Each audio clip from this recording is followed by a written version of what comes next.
Hi everyone. In the previous videos you have studied about all the four types of inheritance, that is single inheritance, multi-level inheritance, multiple inheritance and hierarchical inheritance. In this video we will be studying the type hybrid inheritance. Hybrid inheritance is the inheritance type which is a combination of two or more inheritance types.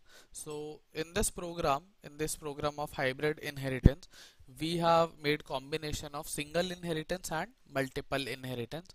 So you can see that this is my first class, this is my second class. If you can just see this selected part, just this selected part, you can see that this is a type of single inheritance where my second class is inherited from my first class. So this is a part of single inheritance.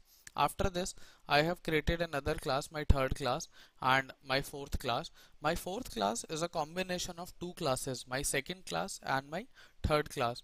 So if you see this selected part, this is a part of multiple inheritance where my first class is a combination of, where my any class is a combination of two classes is inherited from two classes. So this is a type of multiple inheritance. In the main function, I have made an object of my fourth class, that is M1, and given a call to public member function 4 of fourth class. So when I have given a call to this function, the control jumps over here and it has printed function 4.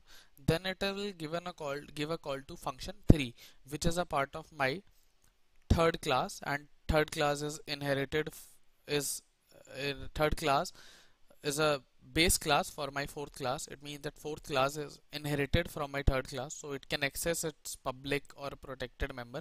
Even if I have written it protected, it can access. So you can just compile it and run it. See, protected member can also access by the inherited class. So function 3 can be accessed from this class. Then function 3 is present, then the control jumps again back over here and function 2 has been called. Now function 2 is a part of my second class, so it will go back here into my second class and function 2 has been printed, and after that function 1 has been called from here and it is a part of my first class, and we have inherited my first class over here, so function 1 will be printed.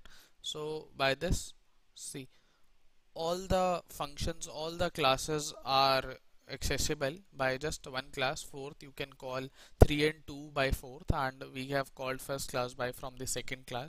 So this is about the hybrid inheritance, which is a combination of any two types of inheritance. In this program we have combined single inheritance and multiple inheritance. In the next video you will be studying more concepts about C++. Thank you.